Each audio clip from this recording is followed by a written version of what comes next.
Radio में सबसे पहले सुना करता था, और उनके जो जो भी गाने हैं और जो जो कोई भी स्टाइल उन्होंने नहीं छोड़ा, सैड, रोमांटिक, और जब आरडी जी के साथ जब उनका गाने का जब मौका आया तो ऐसे ऐसे कंपोजिशन उन्होंने गाई वो। उसके बाद गज़ल का हुआ जहाँ, तो गुलाम अली साहब के साथ गज़ल का भी एल्बम किया। वो क्या नहीं गाती थी, सब कुछ गाती थी, लेकिन उसके लिए उन्होंने जो मेहनत, उनका रियाज, हमेशा वो बोलती थी कि रियाज करना चाहिए और अपने गुरु से तालीम लेना चाहिए। उन्होंने जो हमारे गुरु हैं पंडित मणिप्रसाद जी, उनसे भी उन्होंने तालीम ली है। क्या बात है। तो मुझे थोड़ा सा पता है, गुरु जी से हमेशा आती थी वो, तालीम लेती थी, और उन्होंने जो भी जैसे राजस्थान के मांड वगैरह वो उन्होंने सीखा हमारे गुरु जी से। तो बस उनके लिए जितनी तारीफ़ करूँ उतनी कम। क्या बात। शास्त्री जी, आप कुछ बोलना चाहते हैं? एक महान हमारे देश का जो लेजेंड। आशा जी का जब भी हम नाम लेते हैं, जैसे अभी चंदन साहब ने बोला कि हमेशा रियाज करो, बिना रियाज के मत गाया करो। आजकल ये जो कॉन्सेप्ट आ गया है बहुत ज़्यादा कराओके, ये सब ऑटो ट्यून, उससे क्या हो रहा है, जो अभी एक बच्ची हमारे सामने बैठी है, इतना खूबसूरत गाया, कैसे आया वो, उन्होंने इतना अच्छा तालीम लिया। तो आशा जी हमेशा वही बोलते थे कि संगीत की अच्छी तालीम ले, फिर आप गाना चालू। तो वो एक है। दूसरी बात है वर्सेटैलिटी। जैसे जैसे जैसे वो आरडी जी के साथ में काम करना उन्होंने चालू किया, उनका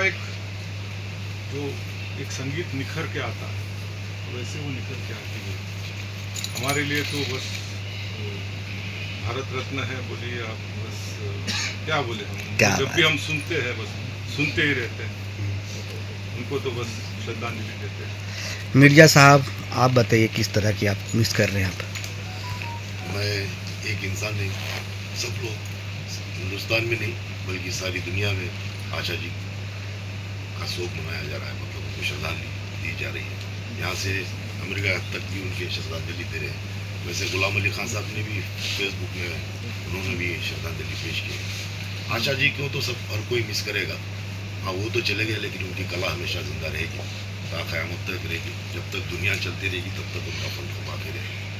जैसे उनका एक गज़ल एल्बम आया था गुलाम अली खान साहब के साथ, मेराज गज़ल, जिसमें गुलाम अली खान साहब की कंपोजिशन को बाखूबी से उन्होंने उस कंपोजिशन का हक अदा किया है। जिस तरह शास्त्री साहब का कंपोजिशन का चंदनदास जी ने पूरा हक अदा किया है, इसी तरह आशा जी ने भी गुलाम अली खान साहब की कंपोजिशन को बाखूबी निभाया। क्या बात है। कमाल जी, आप क्या बोलना चाहते हैं? आशा जी देखो लेजेंड है हमारे, वो तो मेरे शब्दों का कोई वैल्यू नहीं है, उनके लिए शब्द ही नहीं है, निशब्द है हम। क्या मतलब टैलेंट, क्या उन्होंने दुनिया हमें बचपन से, हम तो बचपन से उन्हीं गाने में आशा जी, लता जी, इन लोग, मोहम्मद रफ़ी साहब, किशोर जी, हेमंत कुमार जी, मुकेश जी, इनके गाने सुनते हुए आ रहे। They are legend. उनका कोई मतलब लेवल ही नहीं है। वो यहाँ पे हमारे लिए पूज्य नहीं है। आयुषी शाह को मैं एक बार बुलाना चाहूँगा, उनकी आवाज़ में बहुत ज़्यादा एक्साइटमेंट है, बिकॉज मेल वर्जन गाया है चंदन जी ने और वो लेजेंड है, और उसका ही फीमेल वर्जन मुझे गाने मिला है, तो that's a big break for me. और it's my very first time recording ghazal professionally. मुझे गाना बहुत अच्छा लगता है, गज़ल सुनना बहुत अच्छा लगता है, but it's my first time recording it professionally, so I am very excited. Shastri ji के बारे में क्या बोलना चाहते हैं? शास्त्री जी, हाँ, इतनी प्यारी गाने लेके आए बॉलीवुड के लिए, क्या बोलना चाहते हैं? शास्त्री जी को जब मैं पहली बार मिली, ही वॉज सो वेलकमिंग।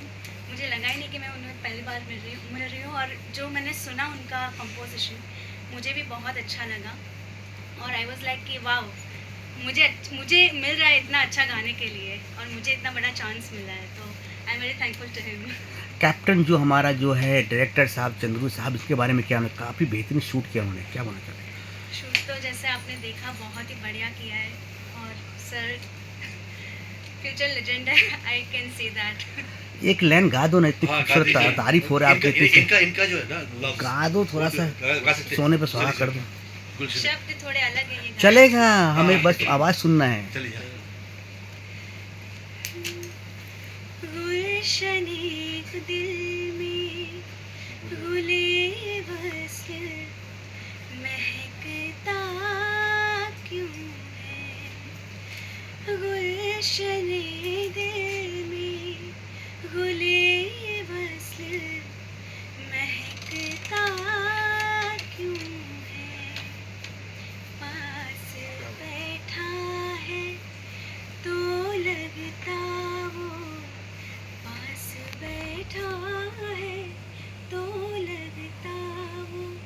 क्या बात। खुदा सा क्यों है गुलशने दिल में भूले बस महकता क्यों है। क्या बात है। तो मुझे वो बहुत ज़्यादा पसंद है, तो उसी हिसाब से मैंने सोचा था और बन गई। मैं तो ये नहीं बोल रहा हूँ कि मैंने बनाया, ये बन गई।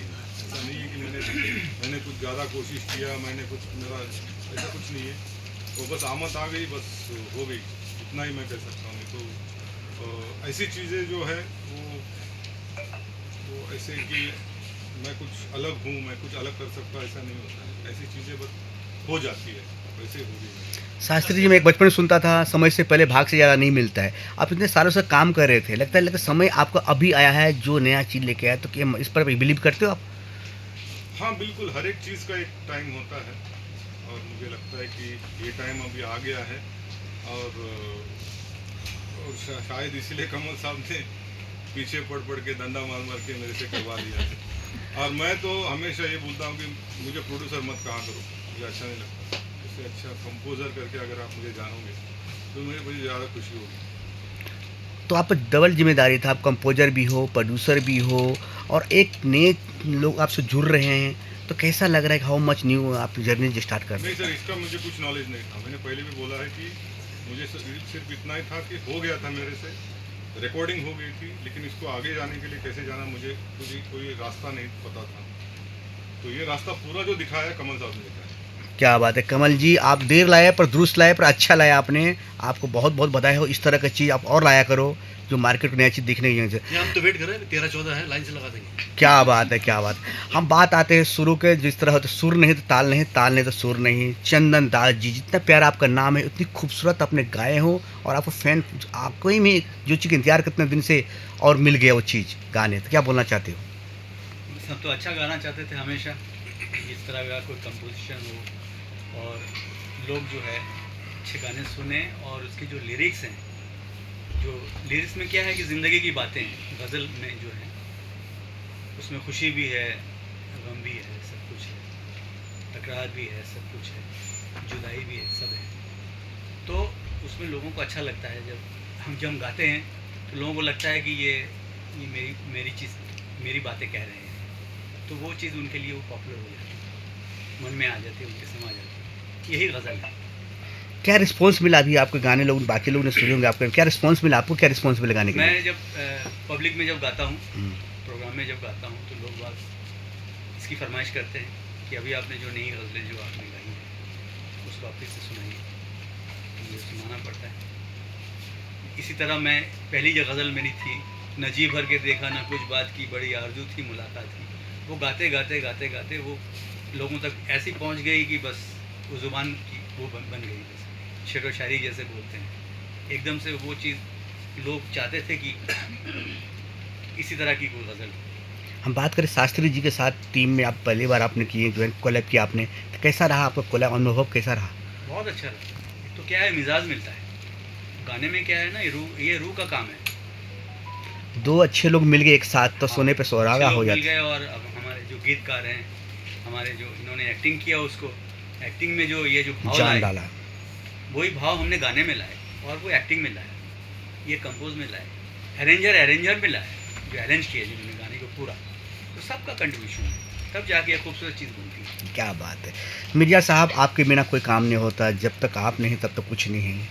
किस तरह के आपने इस सपनों के एक नया सपनों को दिया आपने लोगों को, कैसे आपने यहाँ तक कमाल कर दिया आपने? ऐसे कुछ कमाल की बात तो है नहीं।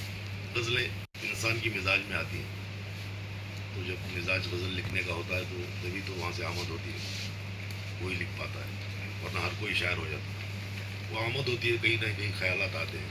तकरीबन मेरे बहुत सारे गज़लें हैं, वो कई एक गज़ल लोगों को पसंद आ जाती है। तो उस गज़ल में से ये गज़ल थी जो शास्त्री साहब को बहुत पसंद आई, और जैसे आप बताया, मैं पहले आपको जब पहली मरतबा सुने तभी वो डिसाइड कर दिया कि मैं इसको कंपोज करूँगा।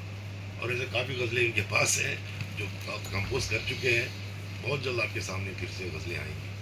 जो गज़ल का दौर जो आजकल नहीं था, वो दौर फिर से इंशाल्लाह ज़िंदा हो जाएगा, और फिर उससे गज़ल की बात आएगी। क्या चंदन सर, आज की यंग जनरेशन जिस तरह के गाने सुनना पसंद करती है, और ऐसा आपको लगता है कि आज की यंग जनरेशन गज़ल को ज़्यादा पसंद नहीं कर रही है या फिर कर रही है अच्छी समझ चीज़ नहीं पा रही है? नहीं, ऐसा नहीं है। मैं समझता हूँ कि घर में अगर संस्कार हो, माँ बाप का कल्चर क्या है, उनका शुरू का कल्चर क्या था, जो कल्चर माँ बाप का होगा बच्चों में भी वही आएगा।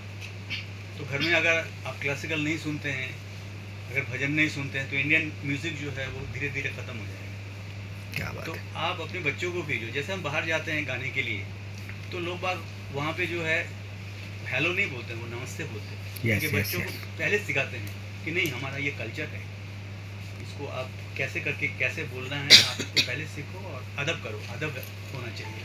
क्या आज बात के राइटर और सिंगर्स को आप कुछ मैसेज देना चाहेंगे? अरे Legend है इस क्षेत्र में। फाइल ले लूँगा मैं।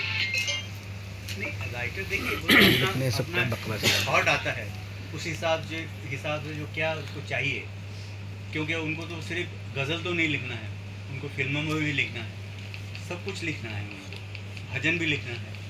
तो जैसा जैसा वो मूड होता है उसी हिसाब से शायद अपनी अपनी। पहले जिस तरह की गज़लें आती थी, जरा आपने जिस तरह की गज़लें गाई, जी जी जी, आज के टाइम में वो नहीं सुनी। उस तरह के फिल्में भी तो नहीं आ रहे हैं, यस यस कहानी भी तो नहीं है। सही बात है।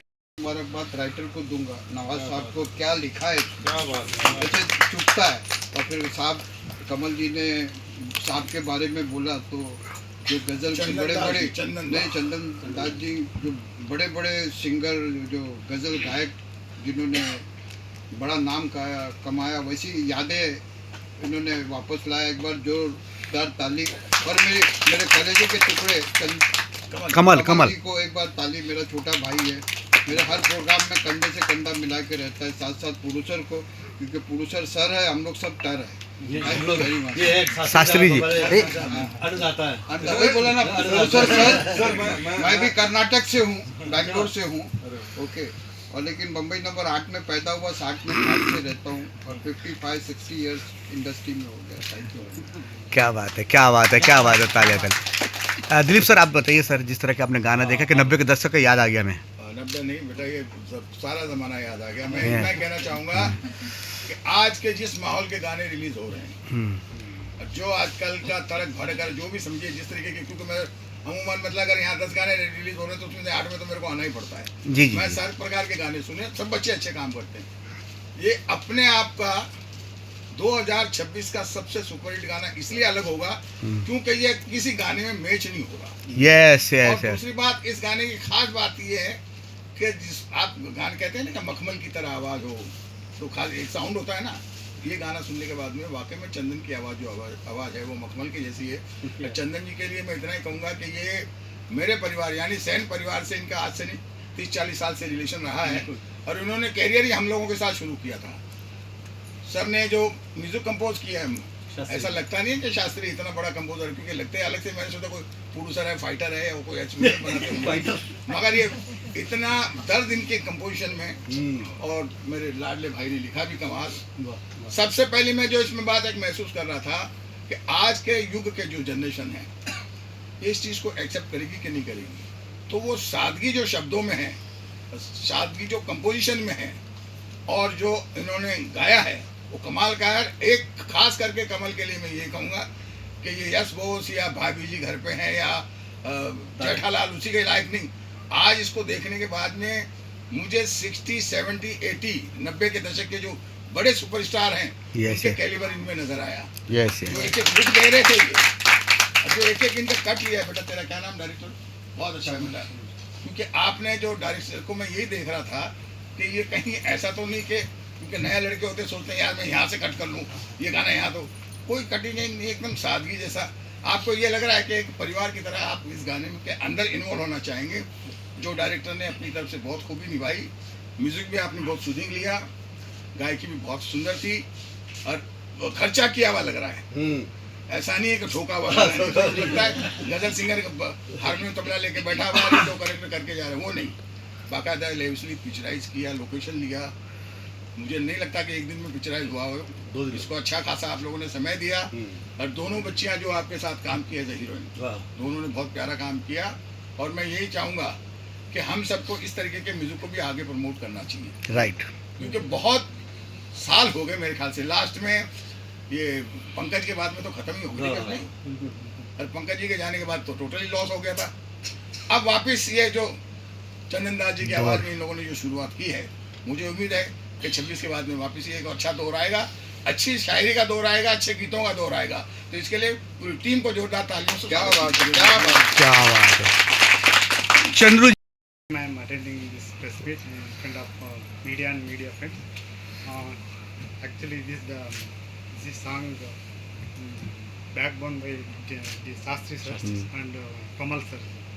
And next my project is I am announcing in front of media and media friends and Sastri sir and Kamal sir in the support, all of the supports. I am announcing very soon, sir. Very good, Mubarak. Movie. Movie Kannada movie. Wow. He's doing a Kannada movie now. I've done 5 Kannada movie. It will be 6th for me. क्या बात If you give me work. क्या बात है। Good work. Chandru जी, मैं एक last सवाल, मुझे ये काम करने के बाद आपको काफ़ी तारीफ मिल रहा है, इंग्लिश में बोले चले, कैसा लग रहा है बॉलीवुड में एंट्री करके? How you feeling? No, Are you feeling better? No, I'll tell you. See, what he's asking is, see, a lot of you have done in Karnataka, in Kannada. Now entering into the Bollywood, how you are feeling? Yes yes. Until from my childhood, I am lot of vision. My vision converted into visions in Bollywood. That's my dream, sir. Nowadays, my dream come to like this. Very good, क्या बात है, thank you sir. Thank you. Shastri ji, हम आप पे आते हैं। शास्त्री जी, आपके बिना कुछ नहीं है, मतलब देखा जाए तो ये आज हम भी है आपकी दुआ से है, और काम भी इतने अच्छे हुए कि हम बार बार आने की कोशिश करेंगे आपके साथ काम करने के लिए। इतनी खूबसूरत चीज़, इतनी आपने प्यार से दिखाए हैं दुनिया वाले को, एक टैलेंट इतनी लेट क्यों? बहुत अच्छा क्वेश्चन है। जब मैं और एक अभी यहाँ पे मैं और एक मेरे दोस्त को इंट्रोड्यूस करना चाहता हूँ इस क्वेश्चन के लिए खास, जो मराठी फिल्म इंडस्ट्री में कम से कम अभी 7 मूवीज में म्यूजिक डायरेक्शन किया है। बहुत अच्छा। और बचपन से हम साथ में, बुलाओ फिर। राजेश जी मेरे साथ में हैं और बहुत ही अच्छे, क्या बात है राजेश भाई, आइए। क्या बात है, क्या बहुत अच्छा बात है। गाते हैं और बहुत अच्छा कंपोज करते हैं। एक्चुअली मैं इनको सुन के गाने की तरफ मैं ज़्यादा बढ़ा था। बीच में बिजनेस में बहुत टाइम मेरा चला गया, तो ज़्यादा नहीं कर पाया। फिर मैंने साई भजन मैंने बहुत किए थे। जब मुझे ये गज़ल मेरे हाथ में आई, उसको पाकर भी, इसके पहली जो लाइन है ना, उसको पाकर भी यस यस नहीं पाया। यस। तो इसका आप एक ही लाइन है, इसमें पूरा का पूरा जीवन का पूरा रस है उसमें। तो ये एक लाइन पे मैं इतना प्रभावित हुआ कि मैंने बोला कि मिर्जा साहब, मुझे ये गज़ल मेरी है, बस आप मुझे देना। और जब मैं कंपोज करना चालू किया, तो नॉर्मली सर तो बहुत बड़े कंपोजर हैं, तो क्या होता है कि हम लोग अलग अलग रागों में कोशिश करते हैं क्या करना। और जब भी मैं करना चाहता था कि तभी मेरे सामने चंदन दास साहब आ रहे थे, तो फिर ये उनका जो एक फ्लेवर है, उसी तरफ से वो निकल गई और आज ये गज़ल के सामने। क्या थैंक यू। चंदन जी ने कैसे राजी किया आपने इस गाने के लिए? चंदन जी के लिए इस गाने के लिए कैसे राजी किया आपने? बहुत सच बात बोलता हूँ मैं, हाथ पे हाथ रख के। जब मैं उनसे फोन किया था, तो मेरा दिल इतना धड़क रहा था कि कहीं ना बोल दे, क्योंकि अगर ना बोल देते ना उस टाइम पे, तो शायद मैं ये गज़ल किसी और से नहीं गवा सकता था। क्योंकि मेरे सामने जब हम कंपोजर के सामने ना एक सिंगर, अभी सर दिलीप साहब भी सामने है, तो एक सिंगर सामने रहता है कि ये सिंगर ऐसे ही गाएगा, ये स्केल में गाएगा, उसी हिसाब से आपको करना है। और अगर इन्होंने ना बोल दिया होता, लेकिन 1 सेकंड का टाइम नहीं दिया, उन्होंने बोला कि आप मुझे पहला भेजो, मैं पूरा सुनूंगा, क्योंकि मैं तो नया हूँ इसमें। तो उन्होंने पूरा सुना, उनको अच्छा लगा, उन्होंने गाया, बस उनका आशीर्वाद हमारे ऊपर है। तो मेरे स्टाइल का था ना जो कंपोजिशन, मुझे अच्छा लगा तो मैंने एकदम से हाँ किया। चंदन जी, हम एक बात पूछना चाहते हैं। आपने एक नया, बोलते हैं डूबते हुए दिए को आपने उजाला दिया। आपने एक नया चीज़ जो आजकल जो सॉन्ग में आता पता नहीं रहता है, सिर्फ ढूंढ ढूंढ मचता है, आपने हर चीज़ दी आपने गा करके। तो कैसे लगा, हाउ मच फीलिंग, आपको भी कैसा लग रहा है नया चीज़? मुझे बहुत अच्छा म्यूज़िक आना चाहिए हमेशा, पहले भी था, बीच में भी आता रहता है और आता रहेगा। म्यूज़िक एक ऐसी चीज़ है, समंदर है, इसका कोई किनारा नहीं है और ये घूमता रहता है।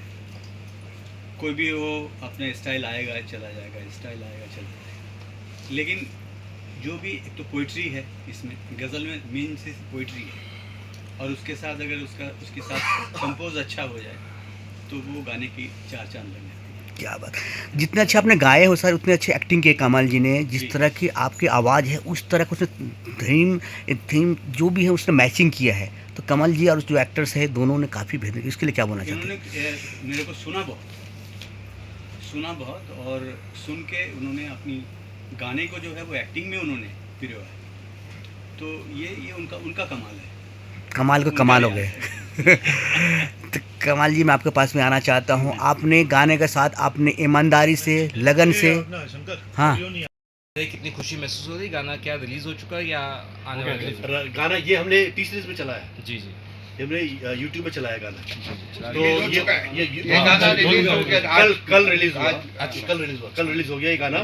और पॉप चार्ट में सबसे पहले तो आई लाइक टू थैंक हमारे घनिष्ठ मित्र शास्त्री जी। इन्होंने मेरे को बोला आज 3 साल से मैं इनके पीछे डंडा लगाया, करो। उसके बाद फिर हमने इनका नंबर ढूंढा, सर और मैं, चंदन जी और हमने साथ में काम किया हुआ है लाइफ में, हमने साथ में ओबरॉय होटल में काम किया है, बहुत पुरानी बात है। तो मैंने कहा नहीं, मैं चंदन दास को ढूंढ के और उनसे तो इनको नंबर दिया, इन्होंने शेयर हुआ, मेरे पहले बात की, करते ये बात सक्सेस हो गई। ये मेहनत के फल मीठा हुआ है। हाँ, उसके बाद फिर करते फिर हमारा ये गाना खूबसूरत बन गया। और उसके बाद फिर होगा शूट करना है, शूट के लिए फिर हम बैंगलोर गए। बैंगलोर में मेरे फ्रेंड का लोकेशन है औरा फुट हिल्स, वहाँ पे हमने नंदी हिल्स में वहाँ शूट किया। उनका ये मेरे दोस्त का है, कभी किसी को बैंगलोर जाना तो मुझे बता देना, मैं कॉम्प्लीमेंट्री स्टे करा दूँगा। वाह वाह वाह, जीते रहो। हाँ, एंड फिर चंदन ये हमने शूट किया 2 दिन सुबह 4 बजे उठ के डंडा लगा के हमको शूट करवाया। लगता है कि मैंने शायद जस्टिफाई किया, मैं एक्टर हूँ थोड़ा सा, मैंने काफ़ी काम किया, पिछले 5 कन्नड़ा फिल्म की है, 10 बॉलीवुड फिल्म्स की है मैंने, 50-60 सीरियल्स किए, 50-60 वेब सीरीज़ की है, 25-30 मैंने वर्टिकल सीरीज़ किया है, 10-12 एड्स किए, 3 शॉर्ट फिल्म। मैं होटेलियर हूँ, I was with Oberoi Lalit. मैं अमेरिका था 12-15 साल, मैं यूएस में था, मैं शिप पे काम करता था, क्रूज शिप में, मैं एज अ मैत्री होटल। तो बट ये कीड़ा बचपन से था। जब मैं ओबरॉय में लगा, शाम को मैं मंडी हाउस जाता था, मैंने कुणाल खेमू के पापा वगैरह के साथ काम किया हुआ है, एम.के. रैना जी के साथ उनके ग्रुप में था मैं। तो फिर मेरा शिफ्ट चेंज हो गया, फिर मैंने कहा शायद मेरे लाइफ में ये कभी एक्टिंग आएगी नहीं। सो आज 38 साल बाद फिर से मैं फिल्म इंडस्ट्री में। क्या बात है, जीते रहो। 38 साल मैंने इंतज़ार किया, 38 साल इंतज़ार करने के बाद मैं फिल्म इंडस्ट्री में दोबारा आया 2018 में। आज 7-8 साल हो गए, मैंने इतना काम कर लिया, शायद आई एम ब्लेस्ड कि शायद मैं इसी के लिए, ये मेरे लिए मेरे टर्निंग पॉइंट है, एक टर्निंग पॉइंट है। इंतजार कर रहा था ये शायद एक्टिंग का। This is turning point. Shastri ji मैं आपसे जानना चाहता हूँ, म्यूजिक एल्बम में एक फैमिली है, दिखाया जाए कि देशभक्ति भी है, एक फैमिली के कुछ म्यूजिक एल्बम ऐसे बनता है कि पूरा फैमिली के साथ नहीं देख सकते हो, लेकिन ऐसा म्यूजिक एल्बम है जो पूरा फैमिली, बच्चे बूढ़े सब देख सकते हैं, देशभक्ति भी है। इस तरह का थॉट कैसे आपने सोचा आप लोगों ने? अभी इसका देखिए, एक तो पहला तो मैं तो कांग्रेचुलेशन करता हूँ मिर्जा अली साहब को। क्या बात है। वो इतना अच्छा लिखते हैं, ये तो पहली गज़ल है उनकी। अभी तो कम से कम मेरे पास अभी 14-15 गज़लें अभी तैयार हैं, तो स्लोली हम लोग रिलीज करेंगे। लेकिन जो थॉट प्रोसेस किसी कंपोजर का, और जैसे अभी चंदना साहब ने बोला कि लिरिक्स जो है वो बहुत इम्पोर्टेंट है गज़ल में। हमारा कंपोजिशन उतना या म्यूज़िक उतना बड़ा नहीं है जितना कोई गज़ल लिखते हैं, ठीक है ना। तो एक एक वर्ड, जैसे मैंने बोला कि अभी भी मैं वापस में आपको वही बोलता हूँ, उसको पाकर भी नहीं पाया, एक ही सेंटेंस है, उसको पाया भी है नहीं पाया है, ऐसा क्यों है? तो ऐसा क्यों है जो है ना, ये क्वेश्चन अभी ऑलमोस्ट 80-90% ऑफ द फैमिलीज में है, ठीक है ना। आप समझने की कोशिश करिए जी कि तो ये जो उन्होंने लिखा था तो वही था मुझे। लेकिन उसके बाद में क्या हुआ, जैसे मैं कमल साहब को ये भेजा, ऐसे मैंने किया था, रिकॉर्ड कर दिया और कमल साहब को मैंने भेज दिया, और मैंने खुद किया था रिकॉर्ड और भेज दिया। तो बोले कि बहुत अच्छा आया है, इसको हम आगे लेके जाएंगे। तो मैं तो बिजनेस के सिलसिले में मैं रहता था, उतना ये नहीं दिया, तवज्जो नहीं दी। लेकिन उसके बाद में फिर कमल साहब ने, जैसे उन्होंने बोला, डंडा लगा के करना है। मैं आर्मी स्कूल से हूँ, king George royal Indian military school से, मेरे दोस्त भी आए हैं। एंड हमें बहुत फ़ख्र है कि हम आर्मी स्कूल से हैं। एंड मैंने कहा भैया ये फ़ौजी तो बनता है। And at that time it was operation Sindoor was going on. फिर मैंने कहा बेटी बचाओ बेटी पढ़ाओ के लिए जो बेटी आई ना हमारी Yes, sir. Second phase Yes, में sir. मेरी बेटी आती है, सैल्यूट मारती है। हमने कहा वो बेटी बचाओ बेटी पढ़ाओ, हम फौजी बेटियों को भी फौजी बनाना चाहते हैं। तो वो मेरा थॉट आया था। मैं कर्नल बन गया, रिटायर हो गया, लेकिन फिर मेरी बेटी आई मेरी वाइफ मरने के बाद। बहुत बढ़िया, क्या बहुत बात बढ़िया। वो मोमेंट कैसा था? वो मोमेंट कैसा था जो आपने मेरे शूट किए आंसू आए थे? थे, मैं ज़्यादा बोलोगे तो मेरे आंसू आ जाएंगे। मैं रोना मत, बस बहुत बहुत बढ़िया इंटरव्यू हो गया है, खुश है, ज़्यादा हो जाएगा आएगा नहीं इसमें। क्या बात है, क्या बात है। जीते रहो। एक मिनट, मिर्जा अली जी बचाए। मिर्जा